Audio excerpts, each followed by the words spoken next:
Welcome back to Financial Independence 101. This is Mike. Today I want to talk to you about my tips and tricks that I use, my wife use, we have been using to save money on food for a long time. And nowadays, with this new inflation report coming out, it's cooled down 0.1, 0.2%. That's not much, by the way, but food is still way up. And so tips and tricks might be helpful. Hopefully this helps you out. Again, these aren't suggestions. These are just things that we do, and maybe you can pick up a tip from this. Maybe you can add some tips in the comments below. That's always fun too. But let's take a look at what we can do to save on our food bill during this record inflationary time frame we're in. Maybe we can all survive it. Coming up. All right, so the first tip is to buy your food less processed. Now, I'm not quite getting into the health aspect of the processing because there's a lot of chemicals that are added to it, even into lettuce that's just chopped, shredded iceberg lettuce. But the more steps that has to be taken to process a food, the more cost it's going to be. It's just real simple. So my suggestion would be to process it yourself. Looking at a whole head of lettuce and still not getting into the iceberg lettuce is the least healthy of the lettuce that's out there. You got the romaine and the leaf that have a lot more nutrients to them, but just pointing this out as an alternative that's right there and very commonly used. It's cheaper for much more lettuce. Now, once you clean this and you core it and you chop it up, my wife actually puts it in a tub with a paper towel and it stays good for about 5-6 days without going too brown. And as you can see, it looks like even the shredded lettuce is already starting to brown because it has been processed. And of course, my wife joked last time, but I think she was serious, but I picked a bad one. But anyhow, this is one way you can save money, less processing. Let me give you a few more processing options. So when you buy tomatoes, there's pre-diced tomatoes, or you can just buy a whole tomato and dice it yourself. Different ingredients like that, same with onions and all that. And then getting into kind of the culmination of that kind of concept. A lot of people buy for convenience, but convenience costs a lot more money. And then just like with a roast beef or pot roast type of setup there, you could actually buy your own ingredients and then prepare your own ingredients yourself, and separately would be better than this. This is $20 for this, and separately you could probably get it for 12. Get it worked out. And that's one way of saving a little bit of money. The next one is private label brands. And I've got to say that most people don't understand that private label brands or the great values or the checkmark, I don't know if checkmark's still a thing. They are significantly cheaper, but they're manufactured by the same manufacturers that manufacture the extremely expensive stuff. But you're saving a whole lot of money. And with that, we buy private label every time we can. Now, there is a discussion of why is it cheaper? Most people kind of think, well, if I buy the more expensive stuff, it's better for you, it's healthier, it's just better quality. The thing is, they use the lower price ingredients, so quality-wise could be slightly lower. Probably not much of a difference if you were to compare them taste-wise and the breakdown. You could also look at all of the macros on there. They're about the same if you look at all of the ingredients. But the biggest difference is the packaging is a bit, but there's no advertisement budget assigned to this. So this great value bread is zero advertising budget, but the name brand stuff has to absorb an expensive multi-million dollar advertising campaign, however they're advertising in 2024, but they have to absorb that into it, but private label doesn't. That's the biggest difference, and slightly lower quality ingredients. This is one of the best examples. You can see that on the left is the private label brand of milk, and on the right is the Highland, and you can see half the price almost half the price. Now, I will say this picture was an easy picture to take, and it's different percentages of the fat that's in there. So the more whole it is, the cheaper it is. That's another factor to factor in, but they're not too far off whole to whole. It was just really nice and easy and convenient to get this picture in. But you get the idea. You get the point. Private label, same product, made by the same company, in the same type of bottle, yet cheaper. Next is buying in bulk. And I gotta say, I do shop at Sam's a lot, and I like to buy in bulk. On the items I know I'm going to use everything up, my wife and I, we have never ever thrown out the shredded cheese that we get in bulk from Sam's. And it's really good value if you compare it to just the Walmart or any other grocery store. This 2 1-pound bags, 2 pounds for $6, $3 a pound of shredded cheese is really good. Now, we use it in a lot of recipes. We've never thrown it out, ever. and we've never had to go moldy, never had to go bad.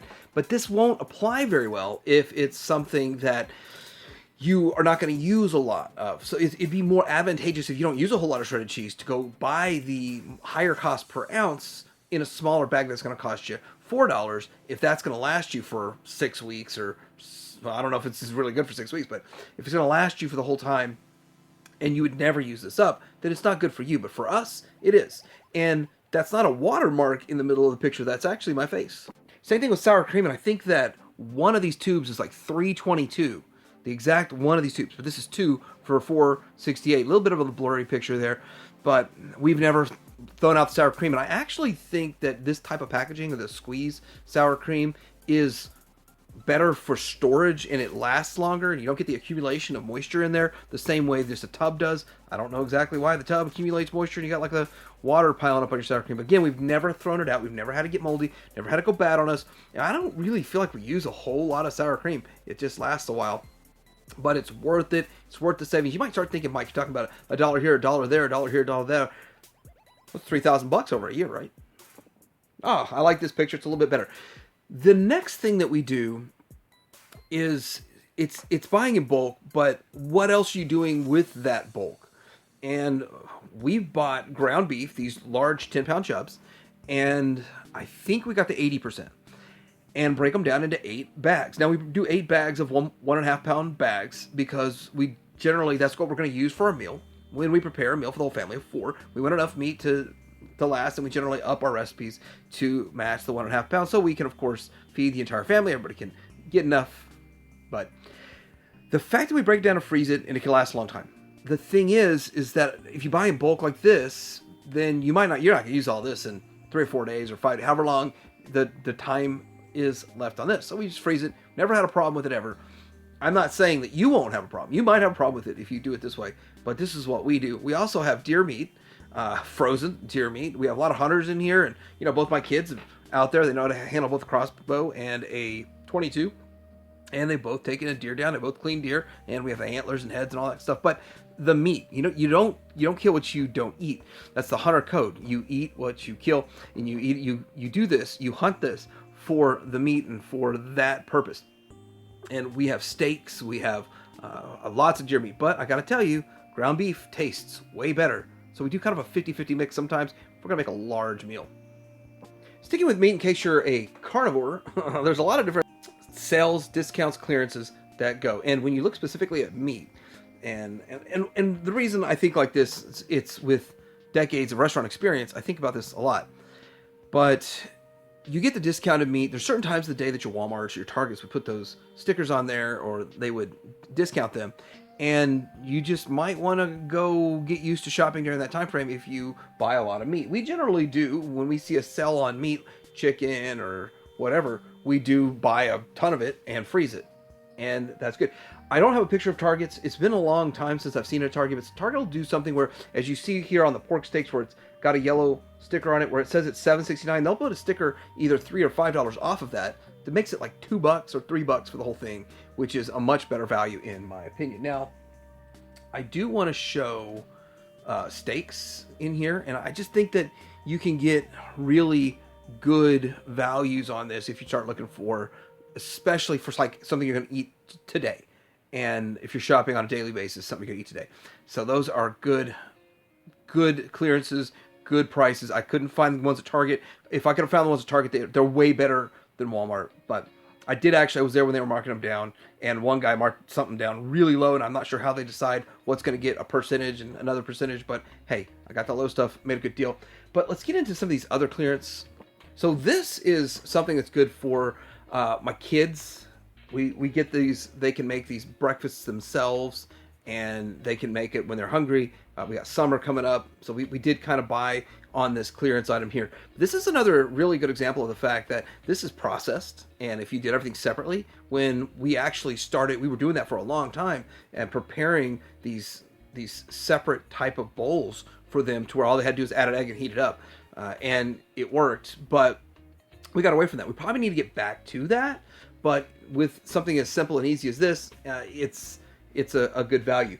But I also want to get into some of these other better clearances. if you go to Walmart, and you see it at regular grocery stores too, there's like a bakery markdown shelf. Again, bread, if that's not in your dietary regimen, then just something not to worry about. But there's also other areas that have discounts and clearances in the area too.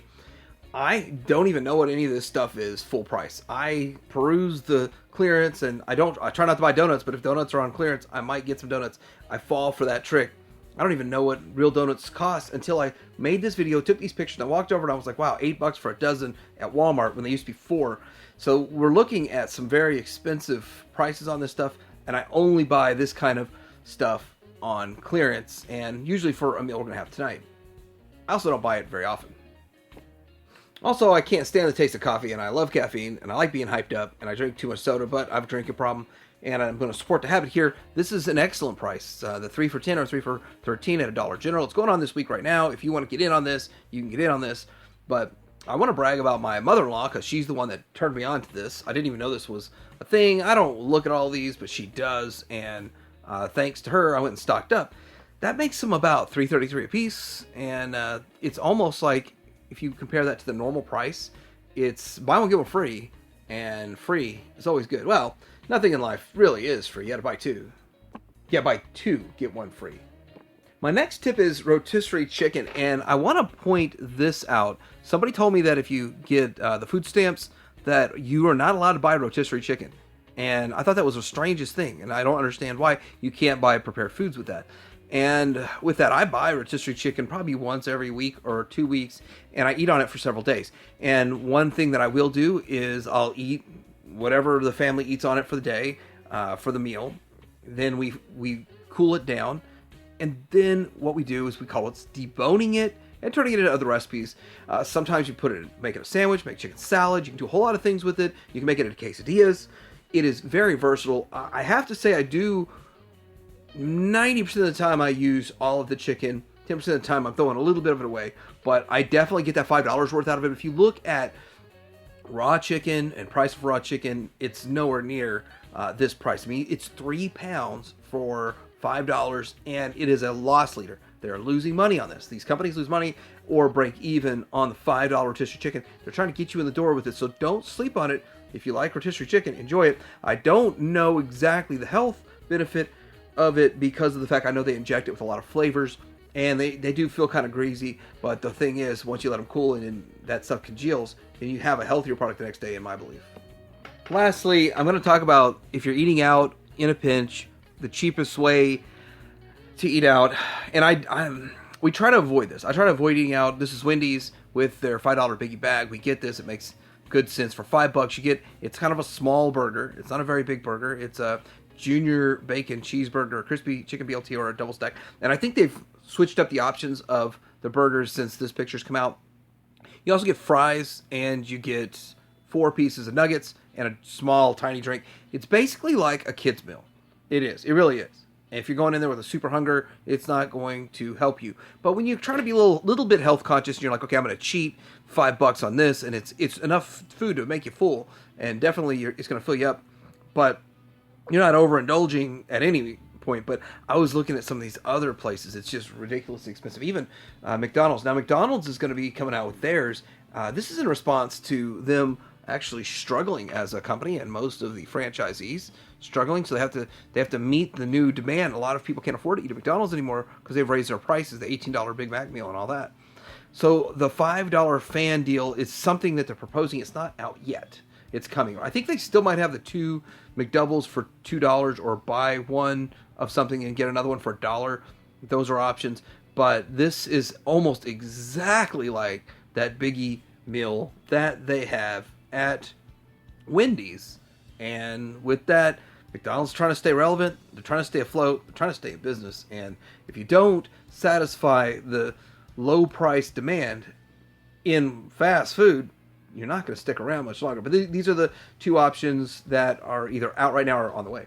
All right, so these are just some tips that I use, my wife uses. We use this to get a lower food bill, to reallocate resources to other bills that are more important than food. Well, food's pretty important.